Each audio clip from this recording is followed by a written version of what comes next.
OpenAI just introduced computer history on August 14th. The new feature lets ChatGPT use activity from your apps and websites as context. So, is this finally the end of having to explain everything from scratch?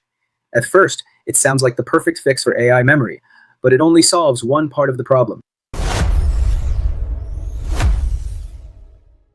You can see the same complaints all over Reddit. People build up weeks of context, start a new chat, and suddenly they're explaining everything again. I've been testing different ways to fix this across ChatGPT, Claude, and Gemini. And the cleanest system I've found comes down to 3 layers. I call it the PPS framework: personal, project, and session. By the end of this video, I'll also show you one advanced setup that lets you carry the context you care about between different AI models. And everything here is completely no code. Before we start, here's the framework. Personal memory is what AI should know about you across different conversations.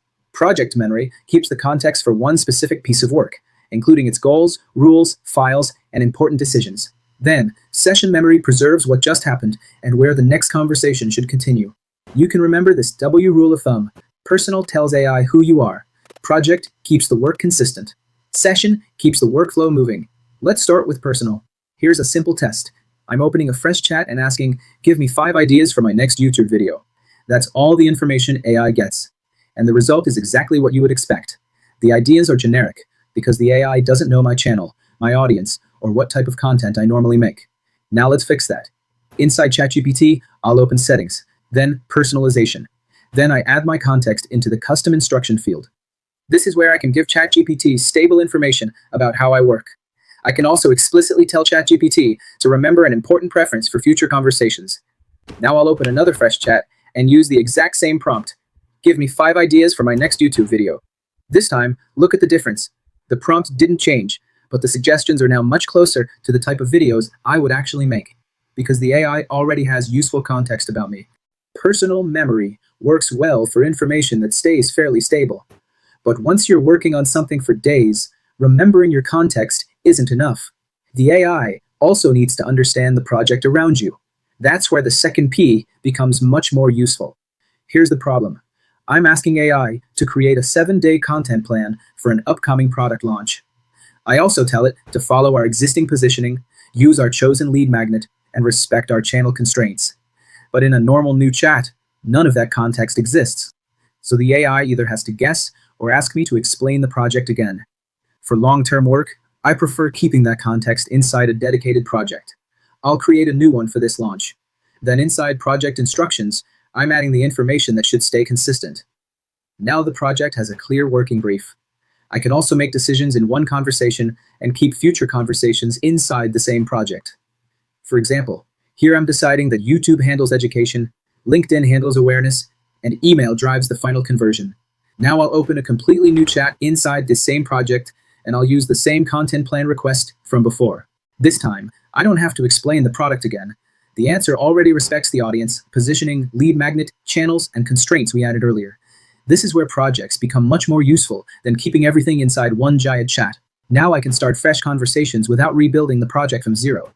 But projects still leave us with one problem. What happens when a conversation gets too long, or you need to continue the same work somewhere else? That's what the final layer fixes. AI might forget context, but you should not forget to join AI Fire community. We will host free webinar every week. And this week's topic is extremely useful for your workflow, especially for long context one. If you're interested in, please take part in our webinar on August 20th. For US viewers, that's August 19th at 10 p.m. Eastern or 7 p.m. Pacific. Registration is free, and you'll find the link in the description and pinned comment. Now let's fix the third problem. A long conversation eventually becomes difficult to manage, but opening a new chat creates another problem. The new AI may have no idea what happened before. Here, I've been using ChatGPT to build a 6-week AI productivity course. We've already decided the audience, weekly topics, assignments, etc. Now watch what happens when I open Claude and simply say, let's continue building week 5 of the course from where we left off. Claude has no access to the conversation I just had in ChatGPT, so it's missing the context required to continue accurately. This is where I use a session handoff. At the end of an important working session, I ask AI to create a short, structured summary containing only what the next chat needs. Think of this as a checkpoint for your work. Now I'll copy that handoff, open a completely fresh chat in Claude, and paste it once. Then I ask Claude to continue from the next action. Now it knows exactly what we were building. It knows the audience. And most importantly, it knows that APIs and Zapier are off limits. The new session can now continue without reading the entire old conversation. And the same method works even if you stay inside one AI. So here's the full setup. Personal stores the stable information about you. Project keeps the context around the work. Session preserves the current state, so a fresh conversation knows where to continue. At this point, PPS solves most of the memory problems I run into, but there's still one limitation. All of this context can still become tied to whichever AI platform you're using. Now, it's time for the advanced setup.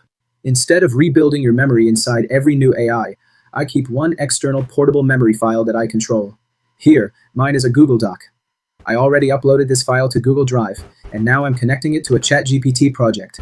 Then I'll ask, what am I currently working on? What are the most important constraints? And what should I work on next? I don't paste the memory into the chat. ChatGPT reads it from the connected source. Now I'll connect the same Google Doc to a Claude project and ask the same question again. Claude can use the same source. And finally, I'll add that document as knowledge inside a Gemini gem. Same file and context, but different AI models. Now I'll use ChatGPT to adjust the file, then ask all three models the same question to test this advanced setup. Let's test ChatGPT first. It correctly identifies it as portable memory with the core idea and a short explanation. Now let's check Claude. It gives me the same answer, but exclude the short explanation as ChatGPT did. And Gemini can recognize the adjustment as well, but it cannot identify the core message and the output is harder to scan.